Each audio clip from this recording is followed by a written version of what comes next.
The USS Ronald Reagan was carrying out a routine patrol in the Philippine Sea when her SPY-1 radar detected something unexpected: a ballistic missile launch from the northwest. The trajectory and speed told them this was no routine civilian flight. Within seconds, the system confirmed it was a ballistic missile, climbing fast, launched from somewhere along North Korea's eastern coast. The type was quickly identified: a KN-23 short-range ballistic missile. It seems like their goal was to send a warning to the United States. What they didn't realize was that this move would quickly become their biggest mistake, and they were about to learn why targeting a U.S. carrier is never a good idea. The Ronald Reagan was not alone out there. She was at the center of Carrier Strike Group 5, a powerful naval force that included 2 Ticonderoga-class cruisers, 3 Arleigh Burke-class destroyers, and the nuclear-powered attack submarine USS Mississippi.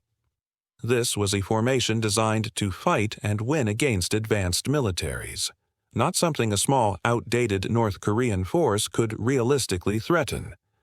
The cruiser USS Shiloh was already in position just a few miles from the carrier and went into full missile defense mode the moment the incoming track was confirmed.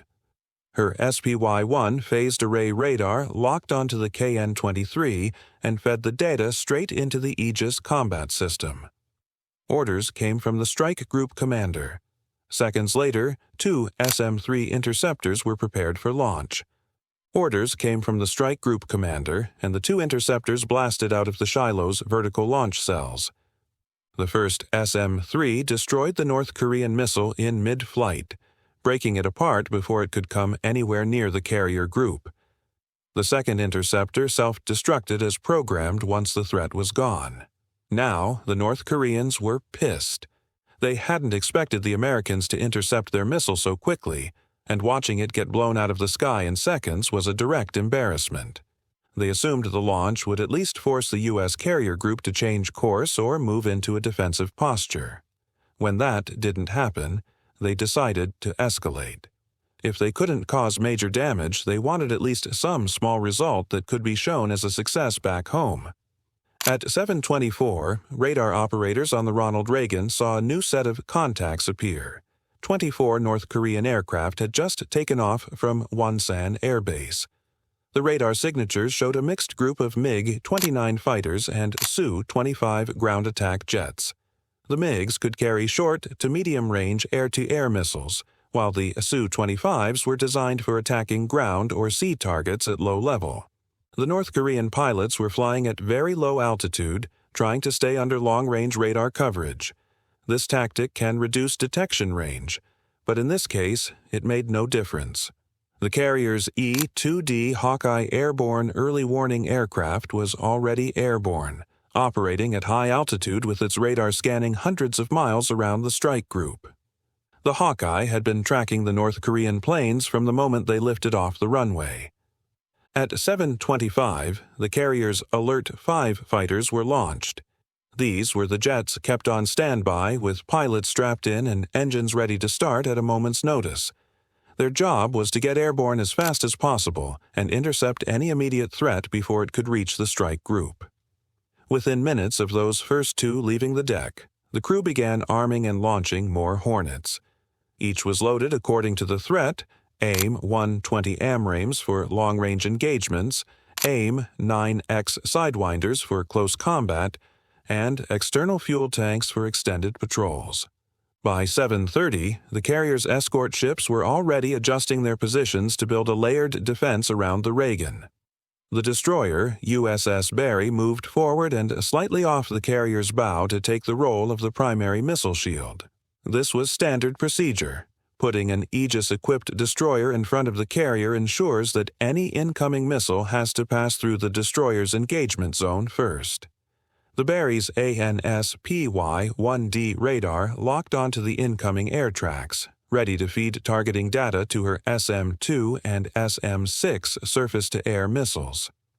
The Hornets climbed quickly, locking onto the incoming aircraft from long range using their advanced APG-79 radars. In contrast, the North Korean jets had outdated radar systems and relied on voice communications. The U.S. fighters were also connected through secure data links, sharing information instantly across the entire formation. At 7:35, two EA-18G Growler electronic warfare jets took off. Their job wasn't to shoot down enemy planes, but to blind and confuse them before the fight even started. Each Growler carried advanced ALQ-99 jamming pods that could disrupt enemy radars, making it harder for them to detect and track targets.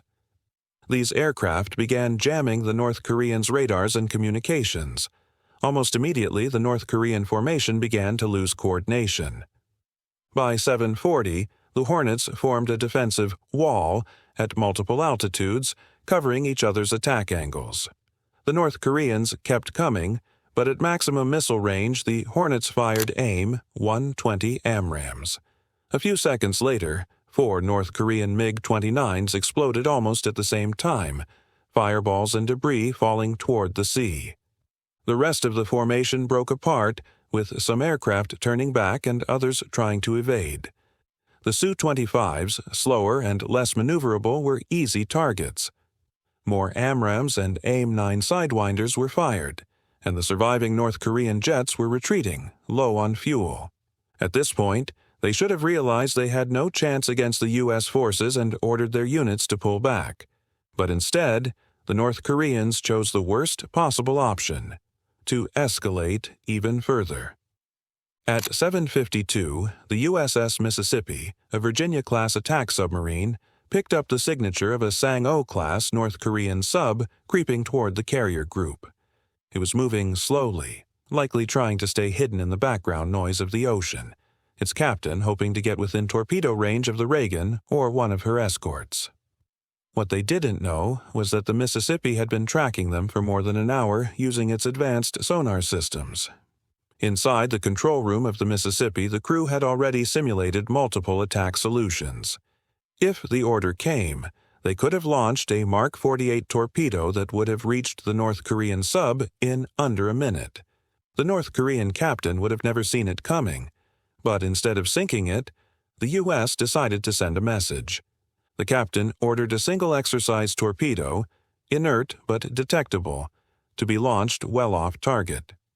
The weapon splashed into the water several hundred yards from the North Korean sub, its acoustic signature unmistakable. In submarine warfare, that was as clear a warning as it gets. We see you, we can reach you, and we're choosing not to pull the trigger.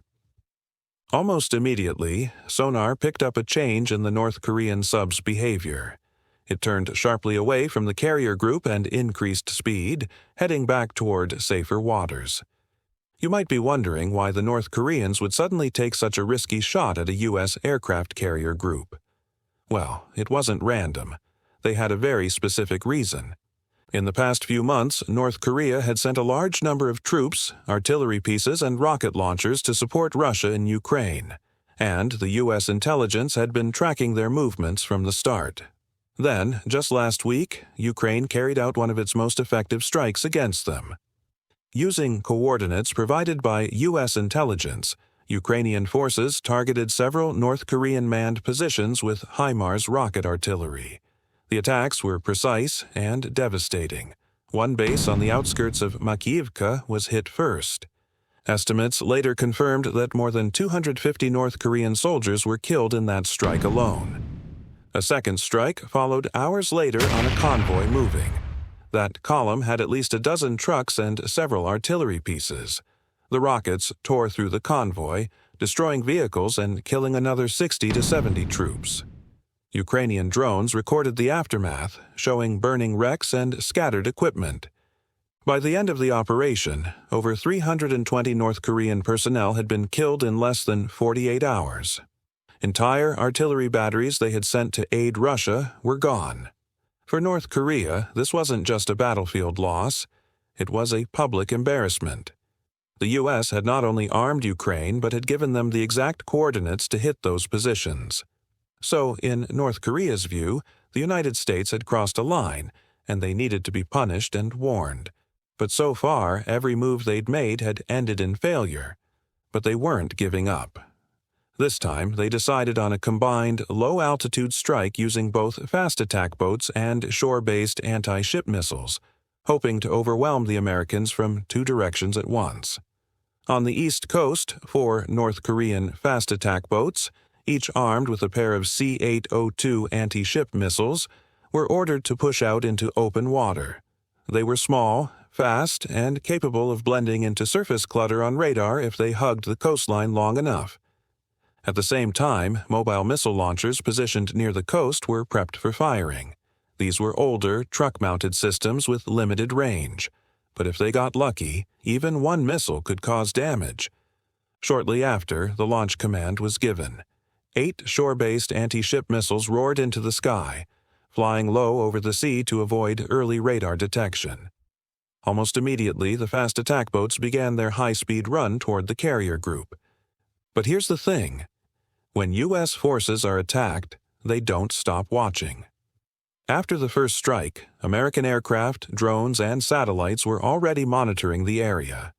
So, when several North Korean fast boats left harbor for another attack, the U.S. spotted them instantly. 2 Super Hornets launched, hitting the lead boats as soon as they cleared the harbor. The rest turned back, but missiles destroyed them before they reached safety. The third attack was over before it started. The U.S. strike group suffered 0 losses. North Korea had lost several aircraft, revealed the position of one of its submarines, and failed to achieve anything meaningful. If you like this kind of stories, make sure to subscribe to our channel for more.